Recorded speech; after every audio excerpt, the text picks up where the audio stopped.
Assalomu alaykum qadrli tomoshabinlar. Kanalimizga xush kelibsiz. Bugun men siz bilan O'zbekistonda minglab, hatto 10 minglab so'm davlat yordamini olish imkoniyatlari haqida gaplashmoqchiman. Bu ma'lumot har birimiz uchun. Ayniqsa hozirgi kunda g'oyat muhim.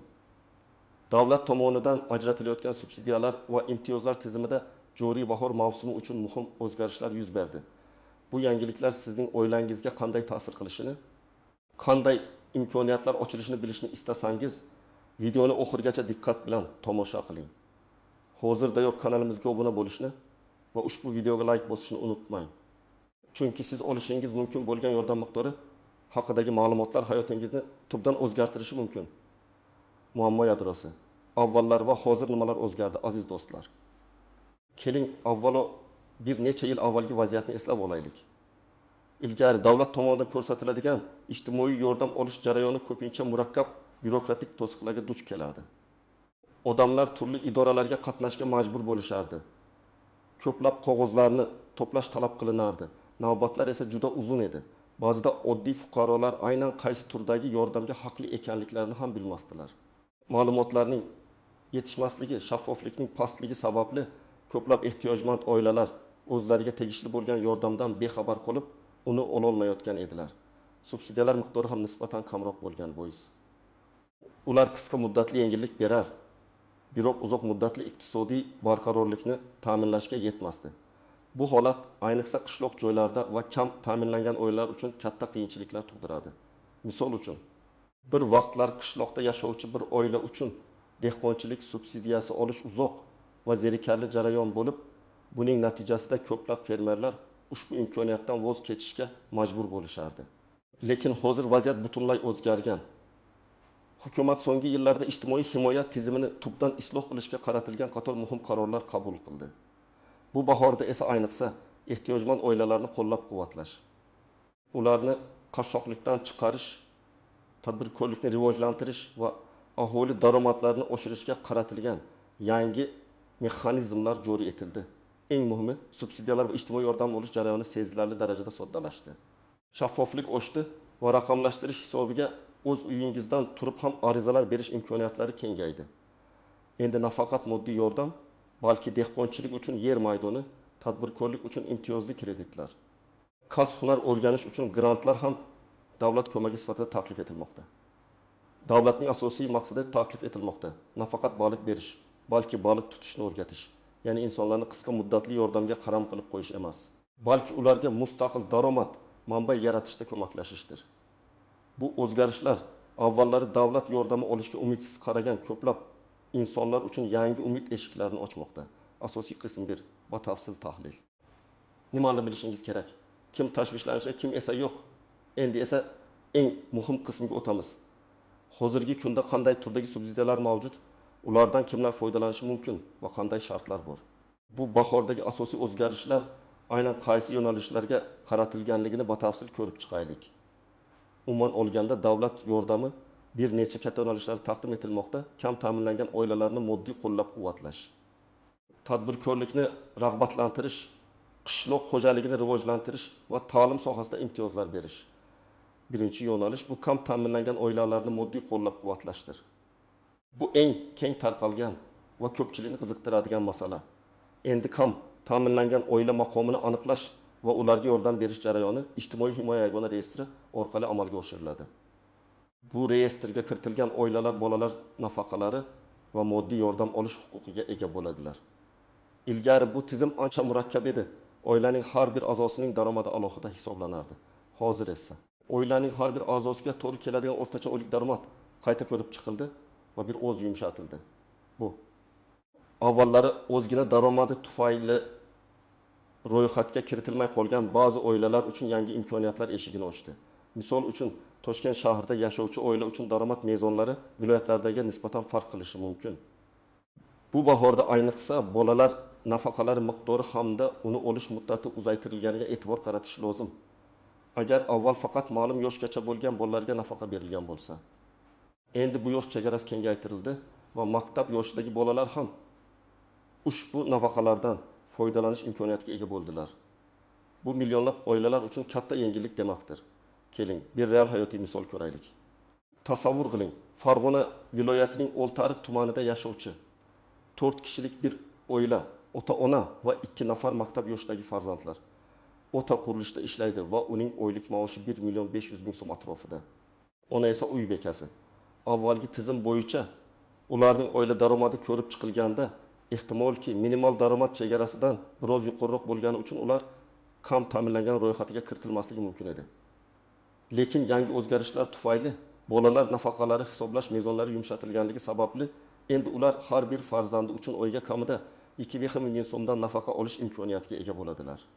Bu ularning oilaviy byudjetiga har oyda qo'shimcha 5 million ming so'm qo'shiladi degani. Bu esa oziq-ovqat, kiyim-kechak va maktab xarajatlari uchun katta yordamdir. Ushbu oila misol uchun May Kokov Uz portali orqali onlayn ariza topshirishi va tezkor javob olishi mumkin. Ikkinchi yo'nalish tadbirkorlikni rag'batlantirish va bandlikka ko'maklashish.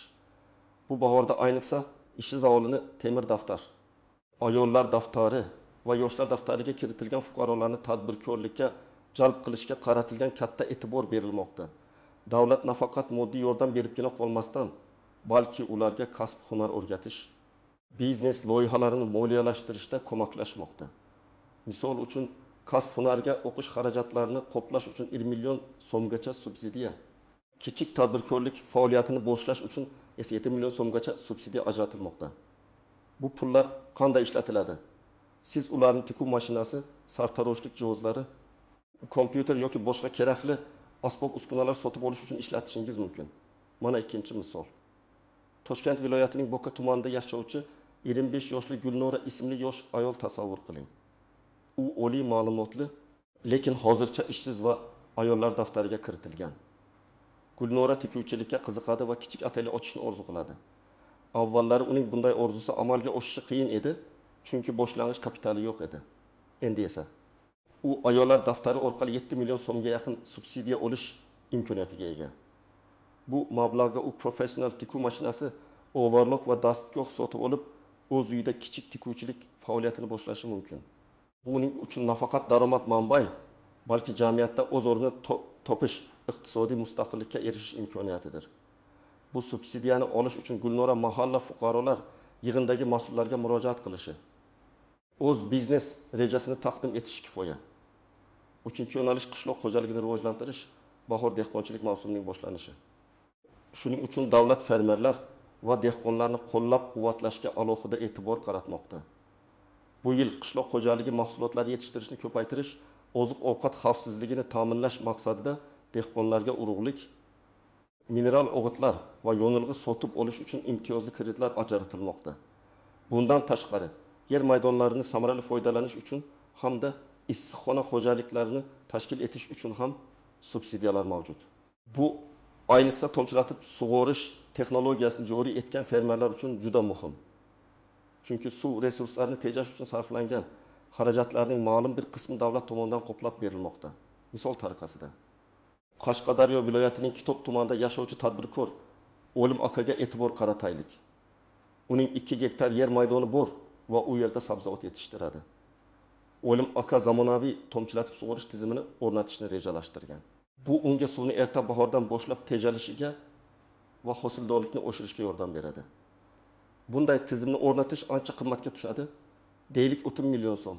Yangi subsidiyalar tizimiga ko'ra O'lim aka bu xarajatlarning ma'lum bir foizini, masalan, 30 gacha davlat tomonidan qoplanishini so'rashi mumkin. Bu uning boshlang'ich sarmoyasini sezilarli darajada kamaytiradi va loyihani amalga oshirishga rag'batlantiradi.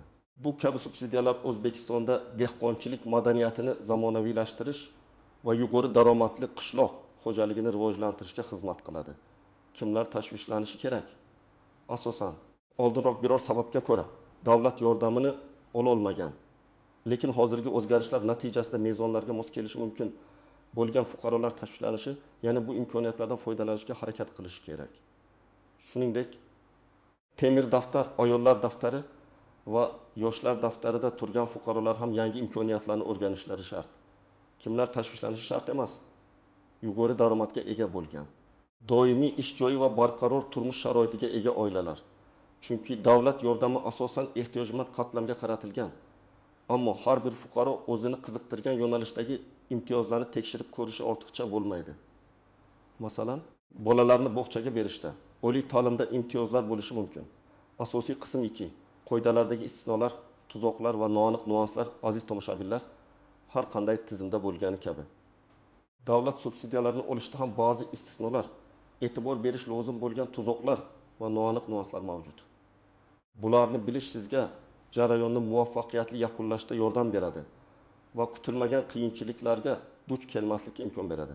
Birinchidan, arizalarni ko'rib chiqishda rad javobini olishning eng keng tarqalgan sabablaridan biri bu hujjatlarning to'liq emasligi yoki ularning noto'g'ri taqdim etilishi.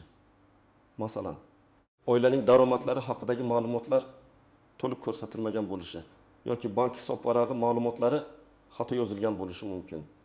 Ba'zan shaxsni tasdiqlovchi hujjatning muddati o'tgan bo'lishi ham rad javobiga sabab bo'ladi. Shuning uchun ariza topshirishdan oldin barcha hujjatlarning to'g'riligini va to'liqligini bir necha bor tekshirish muhimdir. Elektron ariza topshirishda ham skanerlangan hujjatlarning tiniqligi va o'qilishi mumkinligiga e'tibor bering. Noto'g'ri yoki tushunarsiz skanerlangan hujjatlar ham rad javobiga olib kelishi mumkin. Ikkinchidan, daromad mezonlari va mulkchilikka oid cheklovlar. Garchi davlat kam ta'minlangan oilalarni qo'llab-quvvatlayotgan bo'lsa-da, ba'zi holatlarda sizning rasmiy daromadingiz past bo'lsa-da, oilangiz nomida qimmatbaho mol-mulk, masalan, ikkinchi uy, qimmat avtomobil mavjud bo'lsa, sizga subsidiya berilmasligi mumkin. Bu davlatning subsidiya faqat haqiqatda muhtoj bo'lganlarga yo'naltirilishini ta'minlashga qaratilgan. Misol uchun, sizning rasmiy daromadingiz past ko'rsatilgan bo'lsa ham, bank hisobingizda katta miqdorda pul aylanmasi mavjudligi aniqlansa, yordam berish rad etilishi mumkin. Bu kabi yashirin daromad manbalari yuzasidan tekshiruvlar kuchaytirilganligini unutmang. Uchinchidan, mintaqaviy farqlar va mahalliy imtiyozlar. Respublika bo'yicha umumiy subsidiyalar bilan bir qatorda har bir viloyat, tuman va hatto mahalla darajasida o'ziga xos qo'shimcha imtiyozlar va yordam turlari joriy etilishi mumkin. Bu odatda mahalliy byudjet imkoniyatlaridan kelib chiqadi va aholining o'ziga xos ehtiyojlarini qondirishga qaratiladi. Misol uchun, Navoiy viloyatining olis hududlarida yashovchi yosh oilalar uchun uy-joy sharoitlarini yaxshilash maqsadida qo'shimcha subsidiyalar ajratilishi mumkin. Bu esa Toshkent shahrida mavjud bo'lmasligi mumkin. Shuning uchun o'z yashash joyingizdagi mahalla fuqarolar yig'iniga murojaat qilib, qanday mahalliy dasturlar mavjudligini aniqlash g'oyat muhimdir. Bu ko'pincha yashirin imkoniyatlar bo'lib, ular haqida faqatgina joylarda bilish mumkin. To'rtinchidan, subsidiya turlarini aralashtirib yuborish. Ba'zida fuqarolar bir vaqtning o'zida bir nechta turdagi subsidiyaga ariza topshirishadi, lekin ularning ba'zilari bir-birini inkor etishi mumkin. Masalan, bir loyiha uchun ham tadbirkorlik subsidiyasi, ham imtiyozli kredit so'rash mumkin, biroq bir xil xarajat moddasi uchun 2 marta davlat yordami olishga ruxsat berilmaydi. Shuning uchun qaysi turdagi yordam siz uchun eng maqbul ekanligini aniq tushunib, shunga mos ravishda ariza topshirishingiz lozim. Agar bir necha turdagi yordamga haqli bo'lsangiz ham, ularni qanday to'g'ri kombinatsiya qilishni mahalla xodimlari yoki davlat xizmatlari markazlari maslahatchilari bilan muhokama qiling. 5-dan, firibgarlik sxemalaridan ehtiyot bo'ling. Afsuski, davlat tomonidan ajratilayotgan yordamdan foydalanib qolishga urinadigan insofsiz shaxslar ham uchraydi. Ular o'zlarini davlat xodimi qilib ko'rsatib, tezkor subsidiyalar olishni va'da qilib, buning evaziga pul talab qilishlari mumkin. Davlat subsidiyalari hech qachon pullik emas. Barcha arizalar davlat xizmatlari markazlari yoki My.Pokkov.uz portali orqali bepul qabul qilinadi. Agar sizdan subsidiya olish uchun pul talab qilinsa, bu aniq firibgarlikdir. Bunday holatlarda darhol huquqni muhofaza qiluvchi organlarga murojaat qiling. Hujjatlaringizni va shaxsiy ma'lumotlaringizni notanish shaxslarga bermang. 6-dan, arizani ko'rib chiqish muddati. Garchi jarayon soddalashgan bo'lsa-da, ba'zi subsidiyalar bo'yicha arizalarni ko'rib chiqish ma'lum vaqt talab qilishi mumkin. Masalan, tadbirkorlik subsidiyalari uchun biznes rejalarini o'rganish, loyihaning ijrochisi bilan suhbat o'tkazish kabi qo'shimcha jarayonlar bo'ladi. Shuning uchun sabrli bo'ling va arizangizni muntazam ravishda davlat xizmatlari markazi orqali yoki onlayn tarzda tekshirib boring. Agar belgilangan muddatdan ortiq kutayotgan bo'lsangiz, murojaat qilishdan tortinmang. Bu nuanslarni bilish sizga davlat yordamini olish jarayonida ishonchli harakat qilishga va o'z huquqlaringizni himoya qilishga yordam beradi. Unutmang, ma'lumotga ega bo'lgan kishi har doim ustunlikka ega bo'ladi. Amaliy maslahatlar. Tomoshabin nima qilishi kerak?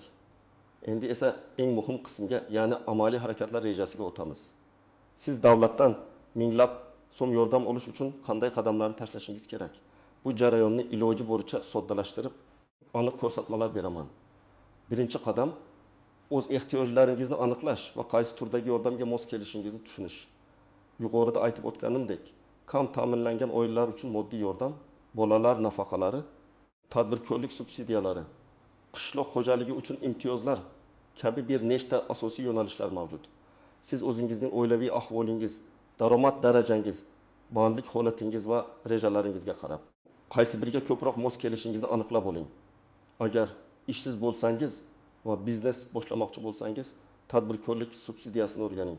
Agar daromadingiz past bo'lsa va farzandlaringiz bo'lsa, bolalar nafaqasini va moddiy yordamni ko'rib chiqing. Bu juda muhim. Chunki noto'g'ri yo'nalishni tanlash vaqt yo'qotilishiga olib kelishi mumkin. Ikkinchi qadam, kerakli hujjatlarni to'plash. Bu eng nozik qadamlardan biri bo'lib, hujjatlarning to'liqligi va to'g'riligi muvaffaqiyat garovidir. Quyida eng keng tarqalgan va talab qilinadigan hujjatlar ro'yxatini keltiraman. 1. Pasportingiz, shaxsingizni tasdiqlovchi asosiy hujjat. Uning asl nusxasi va bir nechta nusxalar kerak bo'ladi. Ba'zi hollarda ID kartaning nusxasi ham talab qilinishi mumkin. 2. Oilaning tarkibi haqidagi ma'lumotlar, turmush qurganlik haqidagi guvohnoma, farzandlarning tug'ilganlik haqidagi guvohnomalari. Agar ajrashgan bo'lsangiz, ajrim haqidagi guvohnoma yoki sud qarori. Agar oila a'zolaridan kimdir vafot etgan bo'lsa, o'lim haqidagi guvohnoma. Bu hujjatlar oilangiz tarkibini tasdiqlaydi. O'tib daromadlar haqidagi ma'lumotlar, oxirgi 6 yoki 12 oy davomidagi daromadlar to'g'risidagi ma'lumotnoma ish joyingizdan yoki soliq idorasidan. Agar ishsiz bo'lsangiz, mehnat va bandlik vazirligi hududiy bo'limidan ishsiz deb ro'yxatga olinganlik haqidagi ma'lumotnoma, shuningdek nafaqa yoki pensiya oluvchilar uchun tegishli ma'lumotnomalar. Agar siz o'z-o'zini band qilgan shaxs bo'lsangiz, bu haqida soliq idorasidan ma'lumotnoma. 4. Bank hisob raqami subsidiyalar bank kartangizga o'tkaziladi. Shuning uchun sizning nomingizda ochilgan bank kartangizning raqami, raqamlarining barchasi va bank rekvizitlari kerak bo'ladi. Bu ma'lumotni bankning o'zidan olishingiz mumkin. 5. Kadastr hujjatlari. Agar siz uy-joy subsidiyasiga yoki yer bilan bog'liq yordamga murojaat qilsangiz, ko'chmas mulkingizning kadastr hujjatlari talab qilinishi mumkin. 6. Biznes reja. Agar tadbirkorlik subsidiyasi yoki imtiyozli kredit uchun murojaat qilsangiz, loyihangizning batafsil biznes rejasi. Unda sizning g'oyangiz, maqsadlaringiz, xarajatlar smetasi va kutilayotgan daromadlar aniq ko'rsatilgan bo'lishi kerak. Bu rejani tayyorlashda davlat xizmatlari markazidagi mutaxassislar yordam berishi mumkin. 3-qadam arizani topshirish. Arizani topshirish uchun bir nechta asosiy joylar mavjud. 1. Davlat xizmatlari markazlari DXM. Bu eng qulay va keng tarqalgan usul. Siz o'zingizga yaqin bo'lgan DXMga borib, mutaxassis yordamida arizani to'ldirishingiz va kerakli hujjatlarni topshirishingiz mumkin. Ular sizga jarayonni tushuntirib yordam berishadi. Bu usul ayniqsa internetdan foydalanishda qiyinchiliklarga duch keladigan keksa yoshdagilar yoki texnologiyadan uzoqroq bo'lganlar uchun juda qulay. 2. MyTalkVuz portali. Agar siz internetdan faol foydalanuvchi bo'lsangiz, ushbu portal orqali ko'pgina subsidiyalar uchun onlayn ariza topshirishingiz mumkin. Bu juda tez va qulay. Uyingizdan chiqmasdan turib barcha ishlarni hal qilishingiz mumkin. Portalda elektron raqamli imzo orqali kirish talab qilinishi mumkin. Agar eringiz bo'lmasa, uni ham DXM orqali olishingiz mumkin. Mahalla fuqarolar yig'inlari. Ba'zi subsidiyalar va mahalliy yordam dasturlari uchun to'g'ridan to'g'ri mahallangizga murojaat qilish talab qilinadi. Mahalla raisi yoki uning o'rinbosari sizga qanday hujjatlar kerakligini va qanday tartibda ariza topshirishingizni batafsil tushuntirib beradi. Temir daftar. Ayollar daftari va yoshlar daftariga kiritilgan fuqarolar aynan mahalla orqali ko'proq yordam olishlari mumkin. 4-qadam. Arizangizni kuzatib borish. Ariza topshirgandan so'ng sizga uning ro'yxatdan o'tganlik raqami beriladi. Bu raqam orqali siz DXMning rasmiy saytida yoki MyTalkVuz portalida arizangizning holatini tekshirib borishingiz mumkin. Agar uzoq vaqt javob kelmasa yoki biror muammo yuzaga kelsa, yana o'sha DXM yoki mahalla fuqarolar yig'iniga murojaat qilib, aniqlik kiritishdan tortinmang. Davlat xizmatlari markazlari arizalarni qabul qilish muddatlari va ko'rib chiqish tartib-qoidalarini o'ziga xos standartlarga muvofiq bajaradi. Shuning uchun sizga javob berishlari shart. 5 ta qadam. Rad javobini olsangiz nima qilish kerak? Agar sizga kutilmaganda rad javobi berilsa, umidsizlikka tushmang. Avvalo rad etilish sababini aniq tushunib oling. Agar sabab, masalan, hujjatlaringizning noto'g'ri rasmiylashtirilganligi bo'lsa, xatolarni tuzatib, qayta ariza topshirishingiz mumkin. Agar siz rad etishni asossiz deb hisoblasangiz, yuqori turuvchi tashkilotlarga, masalan, Adliya vazirligining hududiy bo'limlari, xalq qabulxonalari yoki sudga shikoyat qilish huquqiga egasiz. Bu jarayonlarda sizga yuridik maslahat kerak bo'lishi mumkin. Bu borada ham DXM mutaxassislari yoki bepul huquqiy yordam ko'rsatuvchi tashkilotlarga murojaat qilishingiz mumkin. Unutmang, davlat yordami sizning huquqingiz. Bu imkoniyatlardan unumli foydalanishga harakat qiling. Bugungi kunda bu yordam minglab oilalarning hayotini o'zgartirmoqda, ularning iqtisodiy ahvolini yaxshilamoqda va kelajakka umid baxsh etmoqda. Xulosa va yakuniy chaqiriq, aziz tomoshabinlar. Bugungi videomizda biz davlat tomonidan ajratilayotgan subsidiyalar va imtiyozlardagi bahorgi muhim o'zgarishlarni batafsil ko'rib chiqdik. Sizga avvalgi tizimdan farqlar, yangi imkoniyatlar, qanday turdagi yordamlar mavjudligi, ularni kimlar olishi mumkinligi, shuningdek e'tibor berish lozim bo'lgan istisnolar va amaliy qadamlar haqida atroflicha ma'lumot berdim. Esingizda bo'lsin, davlat nafaqat moddiy yordam beribgina qolmasdan, balki sizning o'z oyoqda turishingiz, tadbirkorligingizni rivojlantirishingiz va farovon hayot kechirishingiz uchun sharoit yaratib bermoqda. Bu imkoniyatlardan unumli foydalanish sizning qo'lingizda. Bugungi ma'lumotlar siz uchun foydali bo'ldi degan umiddaman. O'z fikrlaringizni, savollaringizni va boshqa subsidiyalar haqida bilmoqchi bo'lgan ma'lumotlaringizni izohlarda yozib qoldiring. Bu videoni yaqinlaringiz bilan baham ko'ring. Chunki bu ma'lumot ularning ham hayotini o'zgartirishi mumkin. Kanalimizga obuna bo'lishni va videoga like bosishni unutmang. Keyingi videolarda ko'rishguncha xayr. O'ziga ehtiyot bo'ling va davlatimizning berayotgan imkoniyatlaridan unumli foydalaning.